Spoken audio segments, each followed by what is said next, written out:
He's having these wars. Not only does he have the political part of it, but he has the religious part of it now. So he comes and he decides in this specifically, and you can look this up in any encyclopedia. You can Google it online. There are people that try to argue it, but it's just history. In the year 321 AD, he basically set forth an edict, in a law that said that anyone who was a Christian would no longer worship on Saturdays or the Sabbath day or the rest day, which they considered that Judaizing, but they would therefore worship on Sunday. Sunday became the day of rest. So when I came into this and the knowledge of the truth and the understanding of this, the Sabbath day and what it truly is, I never heard of rest day, period. I never heard of Sabbath day. I just heard we go to church on Sundays. And if anybody ever associated something that was biblical with Sunday, they always said the Lord's Day. And that's what we get a lot of people, when you hear people talking about the Lord's Day, they'll use scriptures. I believe they said there's like 8 scriptures that reference the Lord's Day or the first day of the week as being a day that the apostles met, or specifically being a day that they met. And a lot of people will take those situations out of context, because there's one specific scripture. I forgot exactly where it's at.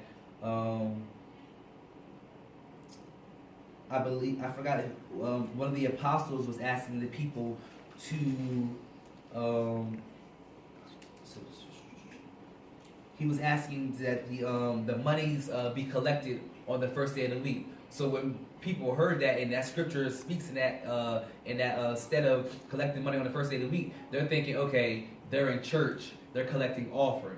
But in all actuality, if you go back and just simply study the history and the context of that scripture, the reason they did that is because in those times, people had a lot of different things going on. They were arguing about this and arguing about that. And, well, what are we supposed to do on this day? What are we supposed to do on that day? So the apostle simply was just telling them to collect the money on this day, so we don't have to worry about doing it on a day where we are supposed to come and teach and set aside this day to, talk about God. They didn't want to have all those different things going on. So, back to Roman Emperor Constantine, 321 AD is a historical date where we can look up in reference that in history that the 7th-day Sabbath, Saturday, was changed to Sunday. Now, back to the Bible.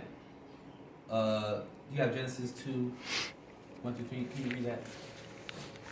It says, "So the creation of the heavens and the earth and everything in them was completed. On the 7th day, God had finished his work of creation, so he rested from all his work. And God blessed the 7th day and declared it holy, because it was the day when he rested from all his work of creation."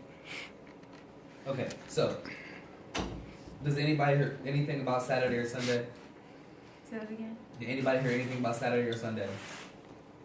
Mm-mm. In that scripture? No. Okay. If we look through the Bible, I haven't read it from beginning to end, but I've never heard Saturday or Sunday in the Bible. It's not in there. Okay, that came along later with the Gregorian or the Julian calendar that was instituted by man. We gave the weeks names, but if we understand significance in the naming of the days of the week, the people who did that was the Roman Empire. They were polytheistic. They worshiped many gods. So if we look at Sunday and we understand why they called it Sunday, because the fact that their main god that they worshiped was the sun god. And if we look at all the pagan customs and pagan things that happened and were going on and taking place, that's why there was that big dissension. Because you had the pagans, and then you had the Christians, and then you had all the little other stuff in between.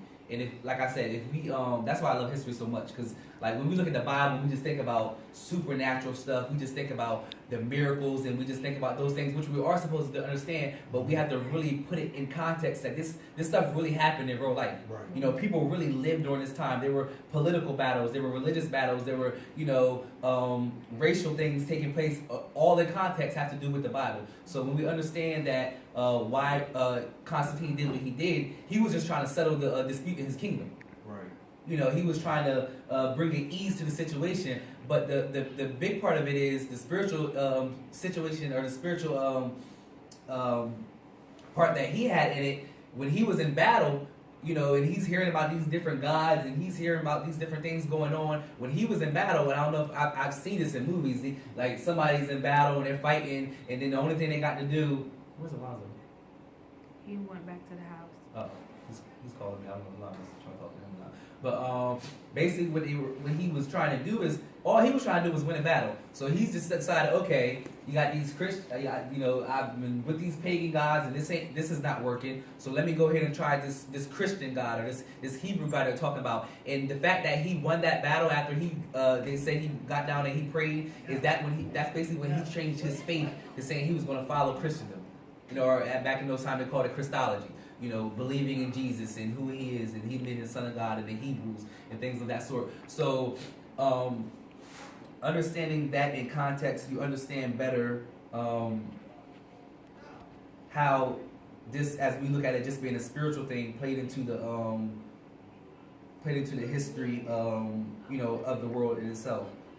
So, back to the Sabbath day. Okay, so the Sabbath day is the day of rest. The Bible doesn't talk about Sunday, Monday, Tuesday, Wednesday, Thursday, Friday, Saturday. You know, those things came along later. So basically, if we look at it in that context, and you know, I don't understand how people could try to take away from it. It says that he blessed, he hallowed, he sanctified the Sabbath day. I mean, I don't know. He didn't say he did that to any other day.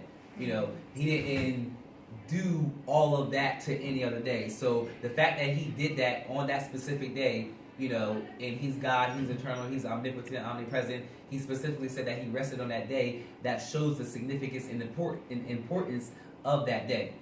And if we understand, I ask a lot of people, you know, they say, why do you go to church on Saturday? Aren't you supposed to go to church on, you know, the Sabbath? If they do bring up the Sabbath, or they do bring up the seventh day, I'm like, well, what's the first day of the week?